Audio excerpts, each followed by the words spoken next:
নমস্কার বন্ধুরা, আমাদের শ্যাডো হান্টিং চ্যানেলের পক্ষ থেকে তোমাদের জানাই আরও একবার স্বাগত। আজকে আমি তোমাদের আরও একটি নতুন গল্প পড়ে শোনাব। গল্পটি শেষ পর্যন্ত শোনার অনুরোধ রইল। আর হ্যাঁ বন্ধুরা, আমাদের চ্যানেলটি সাবস্ক্রাইব করে বেল আইকন অন করে আমাদের পাশে থেকো। তাহলে শুরু করা যাক আজকের গল্প। নরক এক্সপ্রেস, কলমে সৌরীন্দ্রমোহন মুখোপাধ্যায়। জলটা চেপে এলো, ঝড়ের ধাক্কায় দৌড় জালনা কেঁপে কেঁপে উঠছে। রাত 10টা বেজে গেছে, তখনও আমরা বসবার ঘরে আড্ডা দিচ্ছি। জয়ন্ত, আমি আর সুরমা। আজ আর তোমার যাওয়া হয় না ভাই জয়ন্ত। এই নিয়ে বার্সাতে অনুনয় করা হলো জয়ন্তকে। সুরমা কথায় ভাঁজ মিশিয়ে কৈফত চাইল। আজকে এই রাক্ষসী রাতে রওনা না হলে কি আপনার মহাভারত অসত্য হয়ে যাবে? বলুন তো জয়ন্তবাবু। 2 দিনের করারে এসে 8 দিন রয়েছি বৌদি। এরপরে শেষকালে প্রহারেণ ধনঞ্জয় করবেন। সেটা না আপনাদের দিক থেকে শোভন, না আমার দিক থেকে বাঞ্ছনীয় হবে। গম্ভীরভাবে এই কথা বলে একটা পান মুখে পড়ল জয়ন্ত। তার কথা বলার ধরন দেখে আমি হো হো করে হেসে উঠলাম। সুরমারও ঠোঁটের কোণে দেখা গেল হাসির ঝিলিক। কড়কড় করে বাজ পড়ল নিকটেই কোথাও। কিন্তু সত্যি বলো তো, এই দুর্যোগে দেরাদুন এক্সপ্রেসে চাপতে তোমার ভয় হবে না? ঈশ্বর না করুন, অ্যাক্সিডেন্ট তো হামেশাই হচ্ছে। আমার তুনের শেষ বান এইটি। ট্রেন দুর্ঘটনার ভয়ে যদি ও নিরস্ত্র না হয় তবে আর উপায় কি? বন্ধু বই আর কিছু নয় যে জোর করে বলবো হবে না যাওয়া। বন্ধু মাত্র, তাই মাঝে কয়েক বৎসর কোনো খোঁজই রাখেনি ওর। হঠাৎ সেদিন একটা চিঠি এসে হাজির। কে জানে কোথা থেকে আমার ঠিকানা জোগাড় করে নিয়ে জানিয়েছে, তোমার জঙ্গলে 2 দিন কাটিয়ে আসতে চাই, পরশু রওনা হব। আমার এটা জঙ্গলই বটে, ফরেস্ট অফিসার আমি। যে বাংলোতে থাকি তা থেকে স্টেশন অন্তত 1/2 মাইল। রাস্তা পাকা বটে, কিন্তু নিরাপদ নয়। রাত্রে বুনো হাতি চলাচল করে আর সাপ অগুন্তি। জয়ন্ত এসেই উৎফুল্ল হয়ে উঠল। বাস করতে হয় তো এরকম জায়গাতে, একেবারে আইডিয়াল নিভৃত নিবাস। বেশ আছো তোমরা কপত কপতি, যথাবাদিনীর সুখে। থাকো না দিন কতক, তুমিও বেশ থাকবে। এই বলে সুরমাকে ফিরিস্তি দিতে বসে গেলাম। ছাত্র জীবনে ও চায়ে কয় চামচ চিনি খেত, ডিমের পোচ পছন্দ করতো না মামলেট, আর ফুলের ভেতর বেলফুলের বেশি পক্ষপাতী ছিল না রজনীগন্ধার। দেরাদুন এক্সপ্রেসে ভয়? আমার কথা শুনে ঠুট বেঁকিয়ে উত্তর দিল জয়ন্ত। নরক এক্সপ্রেসে চড়েও বেঁচে ফিরে এসেছি যখন, পৃথিবীর কোনো ট্রেনের কোনো অ্যাক্সিডেন্টই আমার কিছু করতে পারবে না ভাই। নরক এক্সপ্রেস, সে আবার কি? দুজনেই একসঙ্গে প্রশ্ন করলাম, সুরমা আর আমি। হাই তুলে 2 হাতে একসঙ্গে তুড়ি দিল জয়ন্ত। কথাটা বলে ফেলেছি তাহলে। এটা আমার একটা ব্যারামে দাঁড়ালো দেখছি। যেখানেই যাই ওই ছাই নরক এক্সপ্রেসের কথা না বলে পারিনি। এটা অবচেতন অহমিকা, একে দমন করতে হবে। তা দমন করতে হয় করো, এরপর আমি পেয়ে বসলাম। এখন তো গল্পটা আমাদের বলো। আশা হলো এই গল্পের নেশায় মেতে উঠলে ট্রেন ধরার নেশা ছুটে যাবে হয়তো। হাতঘড়িতে সময় দেখল জয়ন্ত, 10টা 22। দেরাদুন এক্সপ্রেস 11টা 50-এ, 1.5 ঘন্টা।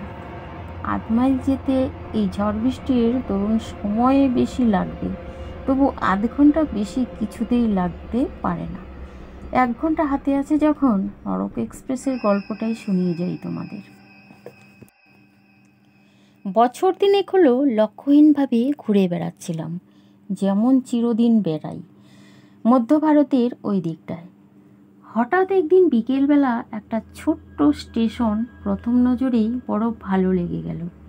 দূরে দূরে নীল পাহাড়, স্টেশনের লাল ঘরগুলি অদ্ভুত সুন্দর দেখাচ্ছিল তাদের ছায়ায়। আম গাছে কোকিল ডাকছে, হরিণ ছুটছে, মাঠের ভিতর। ভালো যখন লাগলো সঙ্গে সঙ্গে নেমে পড়লাম গাড়ি থেকে। স্টেশনের নাম তখনও দেখিনি। আমি নামার সঙ্গে সঙ্গে গাড়ি ছেড়ে দিল। আমি ধীরে ধীরে এগিয়ে চললাম ওয়েটিং রুমের দিকে। ব্যাগটা বিছানাটা কারো জিম্মায় করে দিয়ে বেড়াতে বেরোবো। স্টেশনের নাম দেখতে পেলাম বুলন্দশহর। বুলন্দশহর কি যেন মনে পড়ে না। ওই নামের সঙ্গে জড়ানো কি যেন কবেকার একটা কাহিনী। রবিবাবুর গল্পে এই বুলন্দশহরের কথা পড়েছি না, যেখানকার নবাবপুত্রী, কিন্তু না, যে গল্পটা আমার মনের আনাচে কানাচে উকি দিচ্ছে অথচ ধরা দিচ্ছে না, সেটা কোনো নবাবপুত্রীর গল্প নয়। তবে কি সেটা? প্ল্যাটফর্ম থেকে নেমে মাঠে পড়েছি, মাঠ পেরিয়ে ঢুকে পড়েছি বনে। রেল লাইন আমার পাশে পাশেই চলেছে। বন তখনও অর্ধেক পেরোতে পারিনি। একটা নদীর ধারে এসে পড়লাম। সরু নদী, কিন্তু গভীর খুব। এখন গরমের দিনে জল বেশি নেই, মাঝে মাঝে চড়াও বেরিয়েছে। কিন্তু বর্ষার দিনে এই নদীতে যে অনেক জল থাকে আর স্রোতও হয় প্রবল, তা দেখেই আমি বুঝতে পারলাম। এই নদীর ওপর মজবুত কংক্রিটের পুল, তারই উপর দিয়ে চলে গিয়েছে রেল লাইন। কিন্তু বাইরে ওটা কি আর একটা পুল না, একটা কাঠের পুল, মাঝখানে ভাঙা। অর্থাৎ 10-12 জায়গায় না আছে কাঠ, না আছে লোহা, না আছে থাম, না আছে লাইন। বেশ বোঝা যায় ওইটিই এই নদীর আদি পুল। এককালে ওই পুল দিয়েই রেল লাইন নদী পার হতো। যা এতক্ষণ কিছুতেই মনে পড়ছিল না, তা চট করে মনে পড়ে গেল এইবার। বুলন্দশহর, এই সেই বুলন্দশহর। 3 বছর আগে এই স্টেশনে এই নদীর উপরেই একটা ভয়াবহ ট্রেন দুর্ঘটনা ঘটেছিল। এক দুর্যোগে রাত্রে ওই কাঠের পুলটা ভেঙে গোটা একখানা ট্রেন পড়ে গিয়েছিল নদীর জলে। একটি প্রাণীও বাঁচেনি সে ট্রেনে। বটে, এই সেই বুলন্দশহর, ওই সেই পুল। একটা গোটা ট্রেনের সমস্ত যাত্রী সম্মুখের ওই জায়গাটাতে জলে ডুবে মরেছিল। জলে ডোবা রেলগাড়ির কামরায় বদ্ধ হয়ে, বা তার নিচে চাপা পড়ে, ঠিক খাঁচায় বদ্ধ ইঁদুর যেভাবে জলে ডুবে মরে, সেইভাবে। মনে পড়ে, তার কল্পনাতে শিউরে শিউরে উঠি। হঠাৎ খেয়াল হলো সন্ধ্যা হয়ে এসেছে। পূব আকাশে ওই জ্যোৎস্না চিকচিক করছে। মস্ত বড় চাঁদ, দ্বাদশী বা ত্রয়োদশীর তিথি হবে। রাতে বেড়ানো অভ্যেস আছে, বাঘ ভাল্লুককে বড় একটা কেয়ার করি না। তবু আজ এই পাহাড়ে নদীর ভাঙা পুলের কাছে ভোর সন্ধেবেলা দাঁড়িয়ে থাকতে গিয়ে গা ছমছম করে উঠল। জানা জিনিসের চাইতে অজানার ভয় আমাদের হাড়ে মজ্জায় অনেক বেশি নিবিড় করে মেশানো আছে। আমি তাড়াতাড়ি স্টেশনের দিকে পা চালিয়ে দিলাম। ছোট্ট জায়গা, বাজার দোকান নেই বললেই হয়। এক ভুজিয়াওয়ালা দোকানে ডাল রুটির ব্যবস্থা করতেই 2 ঘন্টা কেটে গেল। তারপর ফিরে এলাম প্ল্যাটফর্মে। স্টেশন মাস্টারকে টিকিটখানা দেখানো দরকার ছিল। মাঝপথে নেমে পড়েছি। এই টিকিটে বাকি দূরত্বটুকু পাড়ি দেওয়া চলবে তো? চলবে, একগাল হেসে উত্তর দিলেন তিনি। লোকটিকে মিশু কমাইক বলেই ধারণা হলো। আমার হাতে কাজ নেই তো বটেই, তারও কিছু আছে বলে মনে হয় না। অনাহত একটা টুল অধিকার করে গল্প শুরু করা গেল। বেশ জায়গাটি আপনাদের? তা যা বলেছেন, মাস্টারমশাই উত্তর করলেন। জায়গাটি এমনিতে বেশ, তবে বাঘ ভাল্লুক আছে। আর আর বলে থেমে পড়ল ভদ্রলোক। আর কি? আমি জিজ্ঞেস করলাম। কি? না, ও কিছু নয়। বছর 3 আগে এখানে একটা অ্যাক্সিডেন্ট হয়েছিল, শুনে থাকবেন। বেশ বড় রকমের অ্যাক্সিডেন্ট। হ্যাঁ হ্যাঁ, আমি আগ্রহের সঙ্গে সায় দিলাম। খুব শুনেছি, পুল ভেঙে লোকের মাথায় পোকা আছে, জানেন তো? স্টেশন মাস্টার বললেন, ভূত থাক না থাক, লোকের ভূতের গল্প করতে ভালোবাসে। একটা মালগাড়ি এসে পড়লো, স্টেশন মাস্টার তাড়াতাড়ি বেরিয়ে গেলেন ঘর থেকে। ভূতও আছে তাহলে এই ছোট্ট জায়গাটিতে?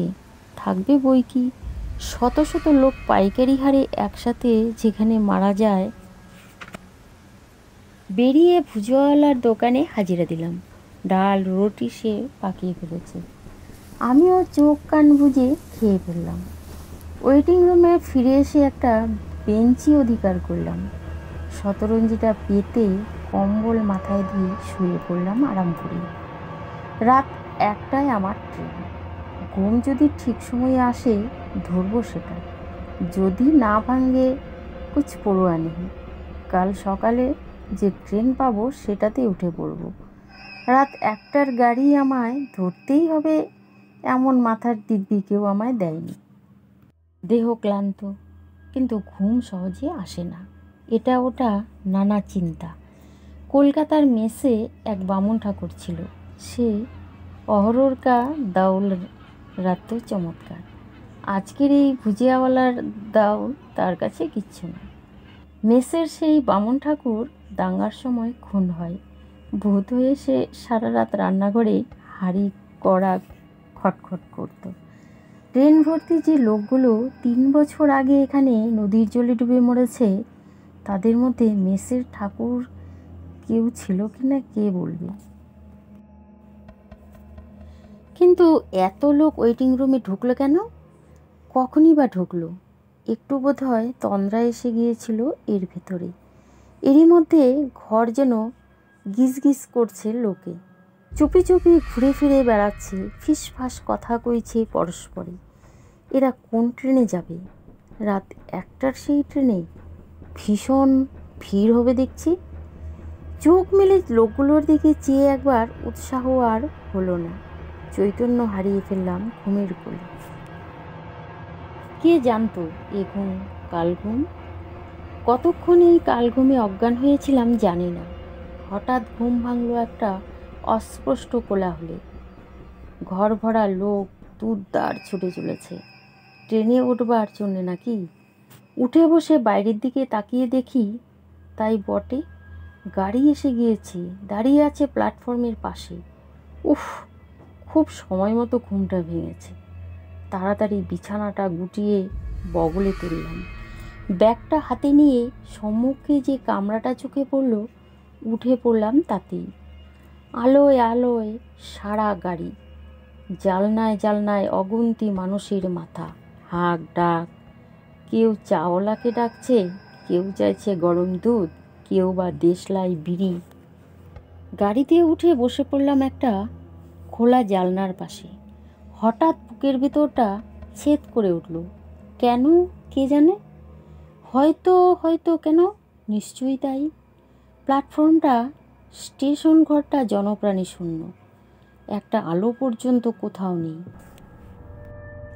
গাড়িতে কামরায় আলো ঝলক দিচ্ছিল, তাই আগে লক্ষ্য করিনি স্টেশনে আলোর অভাব। এ কী রকম? দূরপাল্লার একটা এক্সপ্রেস ট্রেন এসে স্টেশনে দাঁড়িয়েছে, স্টেশনে আলো নেই, মানুষ নেই। ট্রেন স্টেশনে ঢুকে পড়লো কি করে? সিগন্যাল না পেয়ে এখন ট্রেন ছাড়বেই বা কী করে? স্টেশন মাস্টারকে তো কোথাও দেখছি না, স্টেশনের ঘরটাই বন্ধ। কেউ ঘন্টা বাজালো, কেউ মিশন বাজালো, তবুও ছাড়লো গাড়ি। স্টেশনের দই ভাত চোখটা হাতঘড়িতে পড়েছিল। চমকে উঠলাম। রাত মোটে 12টা। আমার এক্সপ্রেস গাড়ি তো রাত 1টায় আসার কথা। এ তবে কোন ট্রেন? যা, কোথায় গিয়ে পড়বো এবার কে জানে। এমন রাগ হলো স্টেশন মাস্টারটার উপরে। লোকটা কিনা আমায় অম্লান বদনে বলল যে রাত 1টার আগে কোনো গাড়ি নেই। গাড়ি নেই যদি এটা তবে কি? পাশের এক ভদ্রলোকে জিজ্ঞেস করলাম, ও মশাই, বিদেশি লোক, না জেনে উঠে পড়েছি, গাড়িটা যাবে কোথায়? লোকটা একবার তাকিয়ে দেখলো আমার পানে, কিন্তু জবাব কিছু দিল না। লোকটা কালা নাকি? অন্য পাশে ছিল এক পাতকুন পরা পার্সি, তাকেও জিজ্ঞেস করলাম ওই একই প্রশ্ন। না, জবাব এও দিল না। রেগে গেলাম রীতিমতো স্টেশন মাস্টারের উপর, এই সহযাত্রীদের উপর, বিশ্ব ব্রহ্মাণ্ডের উপর। এরা আমায় উজবুক বানিয়ে ছেড়েছে। গোল্লায় যাও সব। রেগে বাইরের দিকে তাকিয়ে রইলাম। হঠাৎ খেয়াল হলো রাতটা বড় অন্ধকার ঠেকছে। 4টা গেল কোথায়? সেই সন্ধেবেলা দেখেছিলাম এত বড় সোনার থালার মতো ত্রয়োদশীর চাঁদ সারা পৃথিবী আলোয় উজ্জ্বল করে তুলেছে। সেই চাঁদ আমার গেল কোথায়? রাত মোটে 12টা।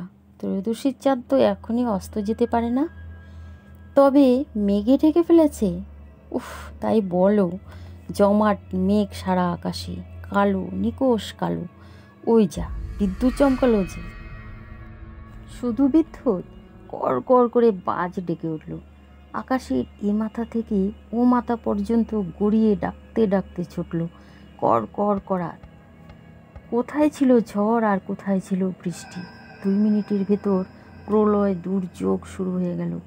জানলা বন্ধ করে বসলাম সাবধানে। সহযাত্রীরা যেন ক্ষেপে উঠেছে ততক্ষণে। ডাক ছেড়ে কাঁদছে, ওর গলা জড়িয়ে ধরছে, কপাল চাপড়াচ্ছে, যেন ভয়ে আর নৈরাশ্যে। 2-1 জনকে জিজ্ঞেস করলাম, কিয়া হুয়া, রোতা কাহে, তোফান বর্ষা কবি দেখা নেই? কে কার কথা শোনে? আমার দিকে কানই দিল না কেউ। সমানে কাঁদতে থাকলো বাপদাদার নাম করে। বিরক্ত হয়ে জানলা খুললাম। ঝড় বাদলের ঝাপটা বরং সহ্য হবে, এদের পাগলামি অসহ্য। জানলা খুলে ফেললাম। সেই মুহূর্তে এলো একটা বিদ্যুতের চমক। চোখের পলকে যা দেখলাম তাতে বুকে রক্ত হিম হয়ে গেল আমার। নদীর ধারে এসে পড়েছি আমরা, আর ডাইনে ওই কংক্রিটের পুল, বায়ে সেই ভাঙা কাঠের পুল। আমাদের ট্রেন কংক্রিটের পুলের দিকে গেল না, বায়ে মোড় খেয়ে তীর বেগে ছুটল কাঠের পুলের পানে। আমি চেঁচিয়ে উঠলাম। গাড়ি ভর্তি 50টা লোকের ভয়ের তো রোদনের উপরেও আমি শুনতে পেলাম আমার নিজের সেই চিৎকার। ঘড়াস ঘস, ঝপাস ঝপ। আমি দিক বিদিক জ্ঞান হারিয়ে খোলা জালনা দিয়ে লাফ দিলাম। গায়ের সমস্ত শক্তি একত্র করে লাফ দিলাম। কিসের ভেতরে লাফ দিচ্ছি না দেখেই দিলাম লাফ। তারপর কি হলো জানি না। জ্ঞান হলো যখন, তখন আমি নবীনগড়ের হাসপাতালে, আষ্টে পৃষ্ঠে ব্যান্ডেজ বাঁধা। শুনলাম সকালবেলায় কারা নাকি আমায় নদীর চড়ায় অজ্ঞান আর আহত অবস্থায় পড়ে থাকতে দেখে স্টেশনে নিয়ে যায়। স্টেশন মাস্টার আমায় পাঠালো হাসপাতালে। লোকটি ভালো। একদিন আমায় দেখতে এলেন হাসপাতালে। কথায় কথায় তার মুখেই শুনলাম সব। ও ট্রেনটা আসলে ট্রেনই নয়, ট্রেনের ভূত। ওখানকার লোকে ওর নাম দিয়েছে নরক এক্সপ্রেস। 3 বছর আগের সেই মারাত্মক দুর্ঘটনায় যে ট্রেনটা নদীতে উল্টে পড়ে গিয়েছিল, সে এখনও রোজ রাতে একবার বুন্দেল শহরের পাশ দিয়ে পুলের পানে ছুটে, আর রোজ রাতে একবার ঝাঁপ খায় নদীর জলে। আমার বরাত মন্দ যে সেই ট্রেনে উঠে পড়েছিলাম, আবার বরাত ভালো যে নরক এক্সপ্রেস আমাকে নরকে নিয়ে যেতে পারেনি। গল্প শেষ হলো। সুরমা চুপ, আমিও চুপ। হঠাৎ জয়ন্ত গা ঝাড়া দিয়ে উঠে দাঁড়ালো। এবার বেরোতে হয়, নইলে গাড়ি পাবো না। এই জলঝড়ে আর কথা ফুটলো না আমার। সেই রাত্রের জলঝড়ের চেয়ে বেশিই ছিল ভাই। শুধু কি জলঝড়, চারিধারে ঘিরে ছিল নরকের অধিবাসীরা। সামনে ছিল মৃত্যুর হাতছানি। সেখান থেকে যখন ফিরতে পেরেছি, তখন কিছু ভয় করো না, আমি ঠিক পৌঁছে যাব। বেরিয়ে পড়ল জয়ন্ত। তার বর্ষাতি মোড়া সুদীর্ঘ দেহটা অচিরেই হারিয়ে গেল বর্ষার ঘন চিকির আড়ালে। সমাপ্ত।